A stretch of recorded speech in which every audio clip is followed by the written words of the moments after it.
Hello friends, I am Arpit. In today's video, we are going to talk about our neighboring country, Afghanistan. और जब अफगानिस्तान की बात आती है तो आजकल एक ही नाम आता है दिमाग में, वो है तालिबान. दोस्तों, कौन है ये तालिबान, ये जानना जरूरी है.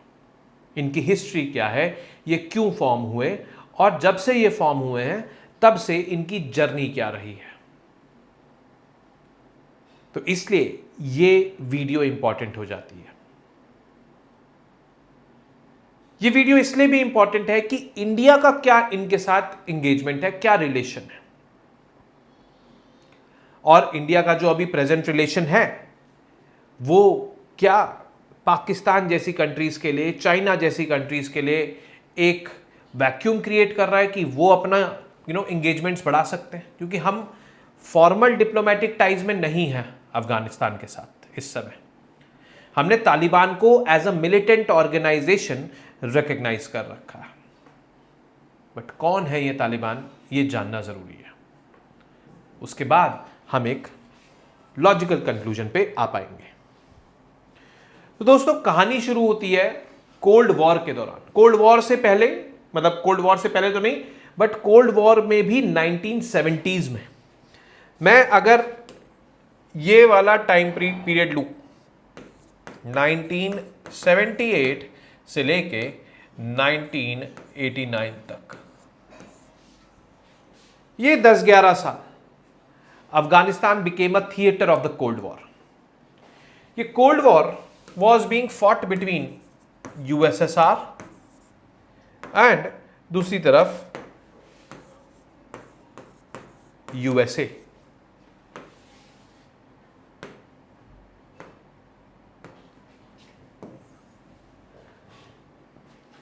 ये जो कोल्ड वॉर था ये आइडियोलॉजी के बेसिस पे था. यूएसएसआर की आइडियोलॉजी थी सोशलिज्म और यूएसए की आइडियोलॉजी थी कैपिटलिज्म. इस आइडियोलॉजी को फैलाने की रेस थी कोल्ड वॉर में लगी हुई.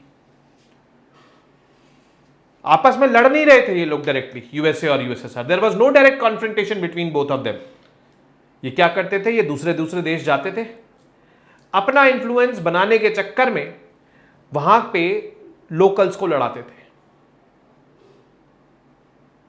अब यूएसए अपना इन्फ्लुएंस बनाना चाह रहा था अफगानिस्तान में. अफगानिस्तान की अगर आप लोकेशन देखोगे, बहुत स्ट्रेटेजिक लोकेशन, बिकॉज अफगानिस्तान के जस्ट नॉर्थ में था यूएसएसआर. तो यूएसए अपना प्रेजेंस एस्टैब्लिश करे अफगानिस्तान में, उससे पहले यूएसएसआर ने यहां पर इन्वेड कर दिया. यूएसएसआर ने एक पपेट गवर्नमेंट एस्टैब्लिश करी. This puppet government was established by the Pashtuns.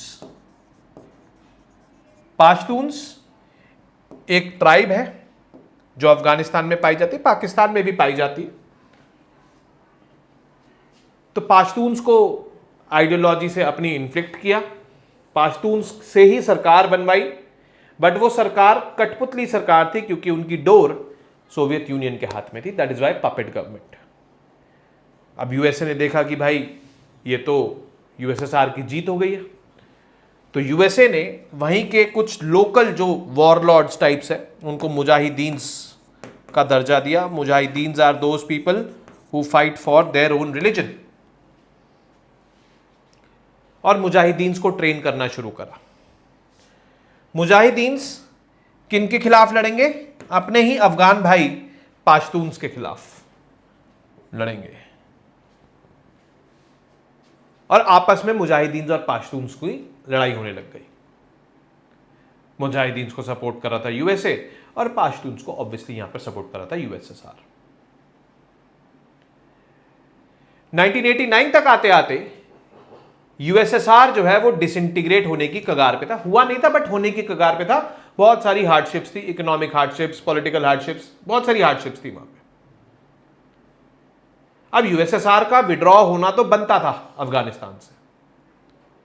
ऐसा लग रहा था कि USA is going to be the clear winner of the cold war, और था भी. एंड कोल्ड वॉर जीत भी गया यूएसए. बट यूएसए भी all of a sudden withdraw हो गया। यूएसए ने बहुत सपने बेचे थे मुजाहिदीन को, ये हम ये करेंगे, हम वो करेंगे, बट जब वो सपने पूरे करने की बारी आई तब तक यूएसए भी जा चुका था। तब मुजाहिदीन को और पाश्तून को रियलाइज हुआ कि ये बाहर वाले आए और हमें लड़ाकर चले गए, अब हमें एक दूसरे के साथ रहना है और आपस में नहीं लड़ना है। मुजाहिदीन ने एक टेररिस्ट ऑर्गेनाइजेशन बनाई, अल कायदा, जिसका टारगेट था अमेरिका और वेस्टर्न कंट्रीज। पाश्तून्स ने 1994 में बनाई तालिबान। तालिबान का मेन मकसद था पावर कंसोलिडेट करना, अफगानिस्तान में पावर में आना, मेन एम वो था इनका। बट इलेक्शंस लड़के पावर में आना नहीं, बंदूक की नोक पे वायलेंस फैला के एरियाज कंसोलिडेट करना। तो एक तरीके से दोनों ऑर्गेनाइजेशंस अलग अलग हैं, उनका मोटिव कुछ और है, इनका मोटिव कुछ और है, बट एक अनसेड अंडरस्टैंडिंग डेवलप हो चुकी थी दोनों के बीच में। अफगानिस्तान की धरती पे ही Al Qaeda was getting trained. Al Qaeda was getting trained for the big attack, that is 9/11 attacks in 2001. On whom? On America. तो ऐसा कहते हैं कि America has sown the seeds of terrorism, Islamic terrorism, and it has been, the karma of America which has impacted America. ऐसा माना जाता है क्योंकि अल कायदा ने ही यूएसए पे 9/11 में अटैक्स किए थे, 11th of September 2001। अब देखते हैं formation, expansion and contraction of Taliban. ये मैप है अफगानिस्तान का। इस मैप में अगर आप देखोगे 1992 में, अभी बना नहीं था तालिबान, 1994 में बना। 1992 में अफगानिस्तान में पावर कितनी बटी हुई थी, कुछ एरिया किसी के अंडर, कुछ एरिया किसी के अंडर, कुछ एरिया किसी के अंडर, ऐसे। यहां पे 1994 में तालिबान बन जाती है, और फिर यहां पर जो आप ये ग्रीन एरिया देख रहे हो, दिस वाज अंडर तालिबान। 1996 से लेके 2001 तक पूरा अफगानिस्तान तालिबान के रूल में था। 2001 में हाल देखो अफगानिस्तान का, ये सारे एरियाज तालिबान के अंडर, सिवाय इसके। यहां पर एक और ऑर्गेनाइजेशन थी जिसको कहते थे, जिसका नाम था नॉर्दर्न अलायंस।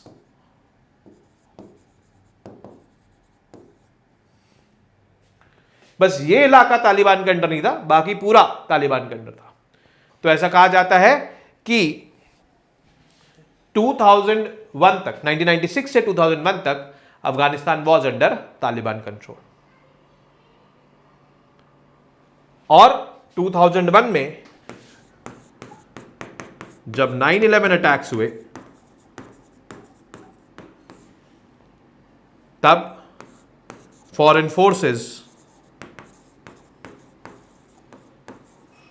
वहां पे डिप्लॉय अफगानिस्तान में। और जब फॉरेन फोर्सेस आई तो फॉरेन फोर्सेस के दो टारगेट थे। पहला टारगेट ऑब्वियसली अल कायदा, और दूसरा टारगेट था तालिबान, क्योंकि फॉरेन फोर्सेस का, पर्टिकुलरली अमेरिका का, यह मानना था कि तालिबान वॉज सपोर्टिंग अल कायदा, तो इसलिए तालिबान को भी हम वाइप ऑफ करेंगे। ये भी थे टारगेट में। तालिबान केप्ट ऑन सेइंग कि भाई नहीं, हम नहीं थे, हम नहीं थे, हमको आप गलत तरीके से टारगेट कर रहे हो। But the foreign forces were of this view point की अल कायदा did this operation under the patronage of Taliban. ऐसा हो ही नहीं सकता कि तालिबान को पता ना हो कि अल कायदा ये ऑपरेशन करने वाला है, तो इसलिए ये भी टारगेट पे थे। तो जब ये थे टारगेट पे तो इनको बचना पड़ा। अब अफगानिस्तान की टेरेन ऐसी डिफिकल्ट टेरेन है कि वहां पर इतनी गुफाएं हैं कि आप कहीं से भी घुसो, कहीं भी निकल जाओ, आपको पता नहीं लगेगा, बाहर वाला तो कोई नहीं पकड़ पाएगा आपको। तो ये तालिबान वाले और अलकायदा वाले अंडरग्राउंड हो गए। कई सारे और कंट्रीज में चले गए रहने के लिए, अपनी जान बचानी थी। और 2001 में जो ये पूरा एरिया कंट्रोल में था तालिबान के, अब सिर्फ इतना रह गया था बाय एंड ऑफ 2001। ये जो ग्रीन आप देख रहे हैं, यहां पर एक्सपेंशन हो गया था नॉर्दर्न अलायंसेस का, ये एक्सपैंड हो गए थे इधर। 2003 में वहां पर डेमोक्रेसी स्टैब्लिश होती है। उस डेमोक्रेटिक गवर्नमेंट के साथ इंडिया की गवर्नमेंट ने फॉर्मल डिप्लोमेटिक टाइज एस्टैब्लिश करे। बट सवाल यह है कि क्या 1996 से लेकर 2001 तक जब तालिबान पावर में थी तब इंडिया के फॉर्मल डिप्लोमेटिक टाइज थे? नहीं थे। इस दौरान कांदाहार हाईजैकिंग भी हुई थी। IC-814 इंडियन एयरलाइंस का जो प्लेन था वो भी हाईजैक करके कंधार लेकर गया थे। ये रहा कंधार अफगानिस्तान में। और यहां पर हाईजैकर्स तो पाकिस्तानी मिलिटेंट ऑर्गेनाइजेशंस थी, बट तालिबान गवर्नमेंट भी इन्वॉल्व थी हमारे नेगोशिएशंस करवाने में उनके साथ। तो हमने उनको रिकॉग्नाइज नहीं कर रखा था, बट फिर भी ये स्टेप उन्होंने लिया। हमने क्यों नहीं रिकॉग्नाइज कर रखा था? क्योंकि इनके ऊपर सैंक्शंस थे यूनाइटेड नेशन सिक्योरिटी काउंसिल में तालिबान के ऊपर, और हमने इनको as a militant organisation recognise कर रखा था। तो मिलिटेंट ऑर्गेनाइजेशन के साथ आप फॉर्मल डिप्लोमेटिक टाइज एस्टैब्लिश कैसे करोगे? ठीक है। फिर जो 2003 में फॉर्मल डिप्लोमेटिक गवर्नमेंट बनी, वहां पे उस फॉर्मल डिप्लोमेटिक गवर्नमेंट का के साथ हमारा एंगेजमेंट था। सिंस 2003 हमारा एंगेजमेंट था उस फॉर्मल डिप्लोमेटिक गवर्नमेंट के साथ। हमने बहुत सारे वहां पर डेवलपमेंटल प्रोजेक्ट्स करे। सबसे पहली बात तो मैं बताऊं आपको, हमने $3 बिलियन प्लेज करे कि हम वहां पर इन्वेस्ट करेंगे। 3 बिलियन में से हम $844 मिलियन ही इन्वेस्ट कर पाए, बाकी पाइपलाइन में थे। मतलब 1/3 से लेस हम इन्वेस्ट कर पाए, बाकी पाइपलाइन में थे। कहां इन्वेस्ट किए? ये जरांज दिलाराम हाईवे ये बनाया, वहां का पार्लियामेंट जिसको जिरगा के नाम से जानते हैं वो बनाया। सलमा डैम जिसको हम अफगानिस्तान इंडिया फ्रेंडशिप डैम के नाम से भी जानते हैं, ये बनाया, क्योंकि भाई रेन शैडो रीजन है, सूखा पड़ा रहता है। और एक और प्रोजेक्ट हमने बनाया, उस प्रोजेक्ट का नाम है पुले खुमरी से लेके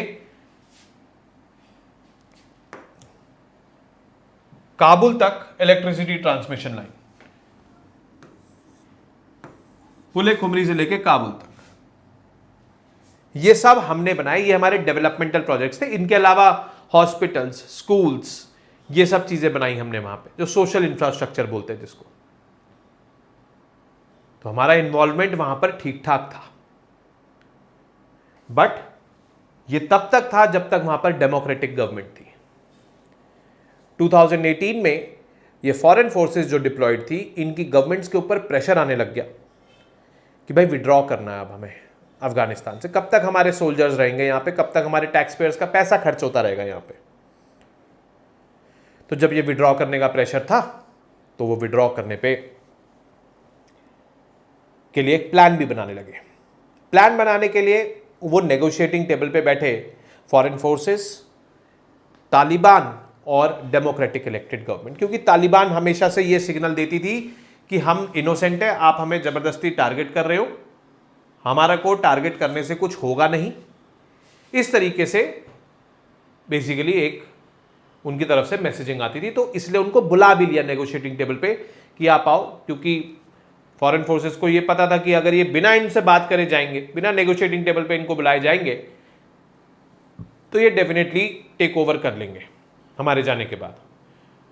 तो नेगोशिएटिंग टेबल पे बुलाना एक तरीके से एक अपॉर्चुनिटी थी उनको कन्विंस करने के लिए कि आप भी डेमोक्रेसी अडॉप्ट करो ना, आप भी लड़ो इलेक्शन जैसे ये लड़ रहे, and whoever wins the elections will come to power. Administration ही तो संभालना है आपने, जैसे आप पहले संभालते थे, यू डू दिस वे। तो उनको इसीलिए नेगोशिएटिंग टेबल पे बुलाया। ये अफगान पीस प्रोसेस शुरू हुआ 2018 में दोहा में, इसलिए इसको दोहा पीस प्रोसेस के नाम से भी जाना जाता है। एंड 2021 में complete withdrawal of foreign forces, and complete take over of Afghanistan by Taliban हो गया। Forceful take over, democratic government को हटा दिया उन्होंने। अब 2021 के बाद से इंडिया का एंगेजमेंट अफगानिस्तान में कैसा है, यह जानना जरूरी है। ठीक है, तो सबसे पहले तो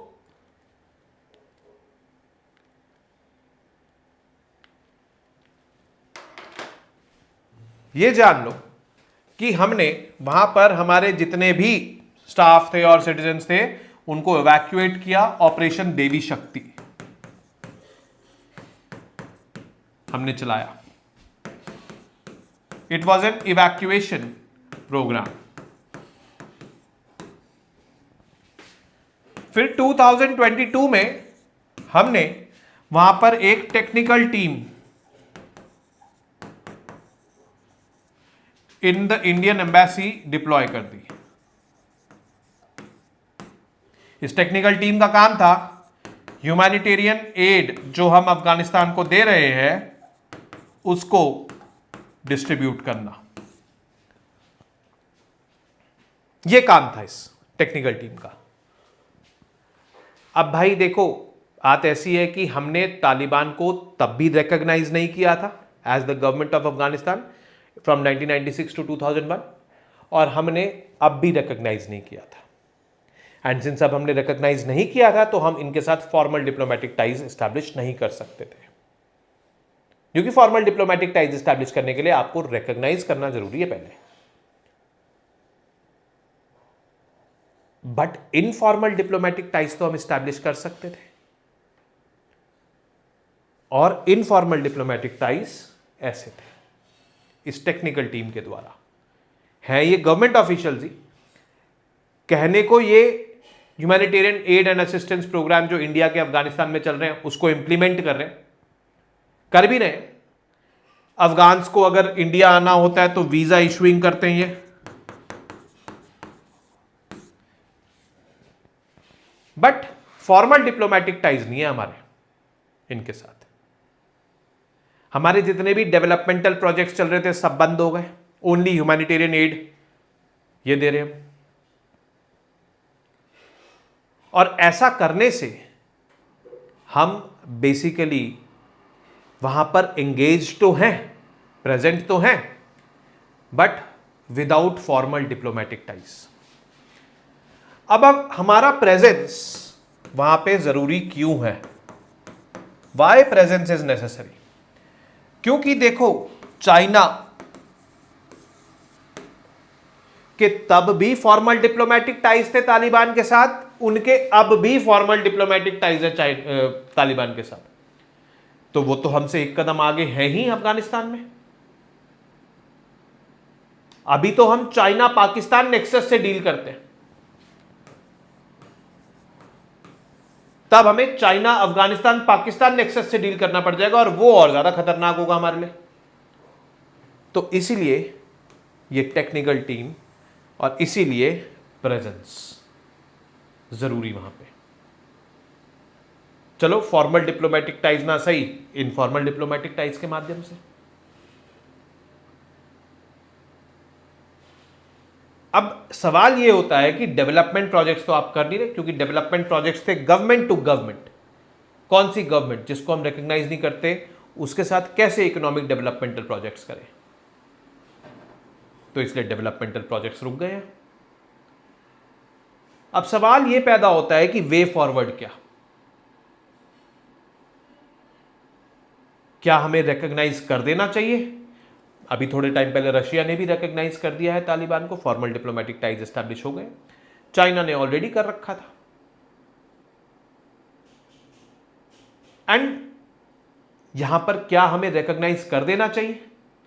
सो देखो, एज यूपीएससी एस्पिरेंट मैं तो ये बोलूंगा कि जो सरकार का व्यू पॉइंट है वही आपका व्यू पॉइंट होना चाहिए। हमें रिकॉग्नाइज नहीं करना चाहिए, क्योंकि सरकार का भी है। अगर आपसे एक क्वेश्चन कहीं पे कोई पूछता है क्या तालिबान को रिकॉग्नाइज कर देना चाहिए, तो आपको नहीं बोलना है, क्योंकि सरकार का व्यू पॉइंट है। अगर सरकार कल को कर देती है तो आपको हाँ बोलना है, सही किया सरकार ने। बिकॉज एज एस्पिरेंट्स हमारे पास इतना freedom of speech and expression नहीं है। हम ओवरटली क्रिटिसाइज नहीं कर सकते सरकार के डिसीजंस को। अगर करना है तो हमें जर्नलिज्म ज्वाइन करना पड़ेगा, यहां पर तो सिविल सर्विसेज है। बट आपको इसका एक बैलेंस्ड वे में आंसर ऐसे देना चाहिए कि रिकॉग्नाइज किए बिना हमको एंगेजमेंट्स बढ़ाने चाहिए। ह्यूमैनिटेरियन एड एंड असिस्टेंस तो कर ही रहे हैं, अभी अर्थक्वेक आया तो हमने रिलीफ मटेरियल भेजा। We were the first ones to respond to the earthquake in Afghanistan. तो रिकॉग्नाइज करे बिना एंगेजमेंट्स बढ़ाओ, that should be the path. अब इकोनॉमिक प्रोजेक्ट्स तो स्टॉल्ड है भाई, गवर्नमेंट टू गवर्नमेंट स्टॉल्ड है ना। प्राइवेट प्लेयर्स, अडानी भाई, अंबानी भाई, इस टाइप के इंफ्रास्ट्रक्चर वालों को तो आप कर सकते हो, प्राइवेट टू प्राइवेट तो हो ही सकती है डील्स। तो इस तरीके से अगर आप कर सकते हो अपनी एंगेजमेंट तो करो, वो करना बहुत जरूरी है। वो करना इसलिए जरूरी है क्योंकि हम चाइना, अफगानिस्तान, पाकिस्तान नेक्सस को बनता हुआ नहीं देख सकते। अगर हम वहां प्रेजेंट रहेंगे तो हम पाकिस्तान को भी कंट्रोल में रख सकेंगे और चाइना को भी काउंटर कर सकेंगे। This is what our approach should be and government has started pursuing this approach. So इस तरीके से हमें चीजों को सोचना है। एंड आई होप इस वीडियो से आप ये समझ पाए हो कि तालिबान कौन है और हमारा उनके साथ एंगेजमेंट क्या रहा है पास्ट में और अब क्या है और अब जरूरी क्यों है उनके साथ एंगेज होना, ऑब्वियसली बिना रिकॉग्नाइज करें। And this has to be followed, क्योंकि जो सरकार का व्यू पॉइंट है वो ही हमारा व्यू पॉइंट होना चाहिए एज एस्पिरेंट्स। ये जितनी जल्दी हम समझ जाएंगे उतने ज़्यादा फायदे में रहेंगे। ठीक है, so with this I come to an end of this video. I hope आप लोगों को अच्छी लगी हो। अगर अच्छी लगी हो तो इसको शेयर कीजिए, चैनल को सब्सक्राइब कीजिए एंड हमें फॉलो करते रहिए। कमेंट सेक्शन में भी आप लोग बता सकते हैं आप लोगों को कौन सा टॉपिक करना है, मैं वो टॉपिक कवर कर दूंगा आप लोगों के लिए। So I would be waiting for your comments in the comment section. नमस्ते, जय हिंद।